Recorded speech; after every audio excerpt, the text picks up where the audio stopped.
प्रणाम मित्रों, मैं हूं विकास सक्सेना। सामाजिक एवं राजनीतिक घटनाओं के विश्लेषण के यूट्यूब चैनल चैतन्य में आपका स्वागत है। आप देख रहे हैं विकास की बात।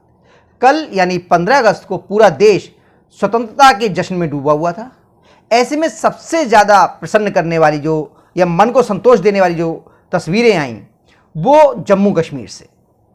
दशकों बाद यहाँ पर आज़ादी का महोत्सव पूरे हर्षोल्लास से और पूरे जोश और खरोश से मनाया गया। राज्य की जनता ने इसमें बढ़ चढ़ के भाग लिया। तिरंगा यात्रा निकाली गई और कहीं से किसी प्रकार की किसी अप्रिय घटना की सूचना नहीं मिली। लेकिन इसके अलावा एक और बहुत ज़्यादा प्रसन्न करने वाली खबर आई कि वहाँ पर जो मानवाधिकारों की जो स्थिति है उसमें जिस प्रकार से सुधार हुआ है, उसकी अब केवल मोदी के समर्थक ही नहीं, मोदी के विरोधी भी उनका समर्थन करने लगे हैं, उसकी प्रशंसा करने लगे हैं। 4 साल पहले जब जम्मू कश्मीर से धारा 370 को निष्प्रभावी किया गया था, धारा 35 से हटाई गई थी, तो उससे पहले और उसके बाद जम्मू कश्मीर के और शेष भारत के तमाम नेता ये कह रहे थे कि इसके बाद जम्मू कश्मीर बहुत ही ज़्यादा अराजक स्थिति में पहुंच जाएगा। महबूबा मुफ्ती तो यहाँ तक कह रही थी कि जम्मू कश्मीर में तिरंगा उठाने वाला नहीं मिलेगा। लेकिन इसी जम्मू कश्मीर में तिरंगा यात्रा पूरे शान शौकत से निकाली गई। जो उपराज्यपाल हैं जम्मू कश्मीर के, मनोज सिन्हा जी, उनके ऑफिशियल हैंडल से बहुत सारे ट्वीट किए गए हैं, वहाँ की स्थितियाँ बताई गई हैं। लेकिन इस पर बहुत सारे लोग हो सकता है विश्वास ना करें। एक जेएनयू की नेत्री हैं, वरिष्ठ उपाध्यक्ष रही हैं वहाँ की जेएनयू जो छात्र संघ है उसका, और वामपंथी छात्र संगठन आयसा की वो नेता थी, AISA आयसा, CPI ML से जो है वो संबंधित है।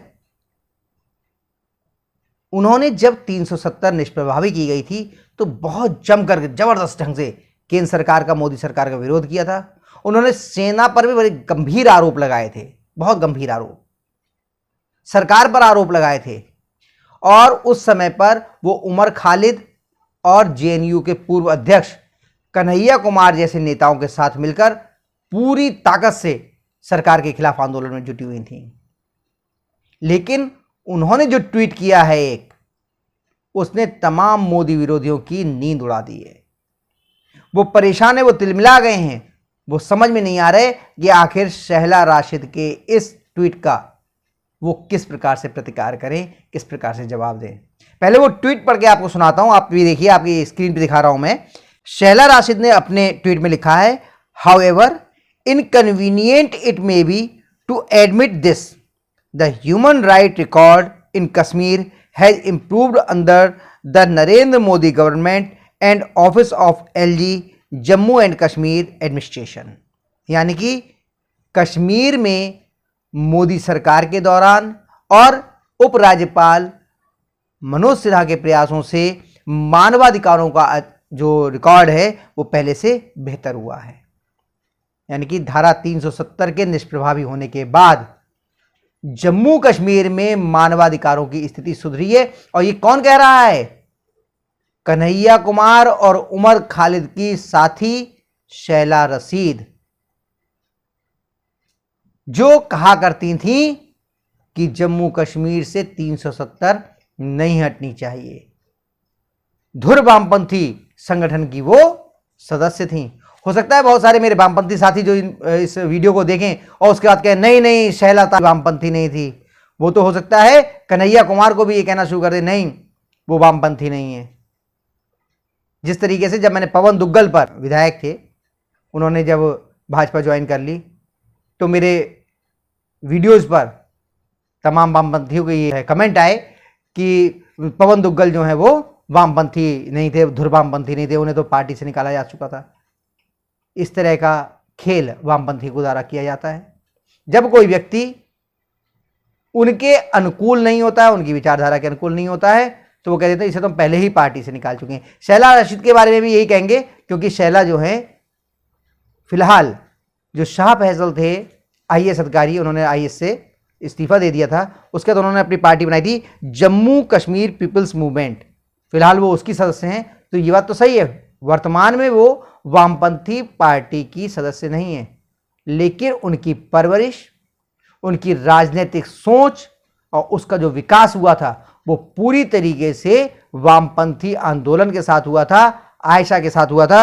आयशा यानी कि ऑल इंडिया स्टूडेंट एसोसिएशन, ये CPI-ML का संगठन है, छात्र संगठन है। और कन्हैया कुमार तो AISF के थे ही, फिलहाल वो कांग्रेस में है।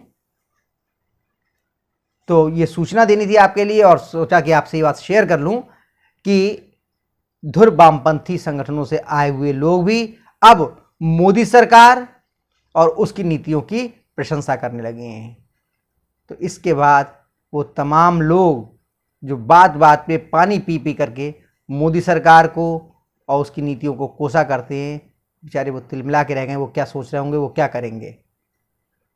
रात में नींद नहीं आएगी उन्हें कई दिन तक, ये सोच के अगर शैला राशिद जो है वो मोदी सरकार की तारीफ कर सकती है तो कल पता नहीं उनके बराबर में बैठा हुआ कौन जो आज उनकी विचारधारा का समर्थन कर रहा है, कल मोदी सरकार की जो नीतियां हैं उसकी प्रशंसा करना शुरू कर दे। तो आज के अंक में बस इतना ही। अगले अंक में हम लोग फिर मिलेंगे, तब तक के लिए अनुमति दीजिए। आपसे अनुरोध है कि अगर आपको ये वीडियो पसंद आया हो तो इसे लाइक कीजिए, शेयर कीजिए, और हाँ, अगर आप इस चैनल पर नए हैं तो आपसे ये भी अनुरोध है कि इस चैनल को सब्सक्राइब करने के बाद नोटिफिकेशन का बेल आइकन अवश्य दबाइए। धन्यवाद, प्रणाम।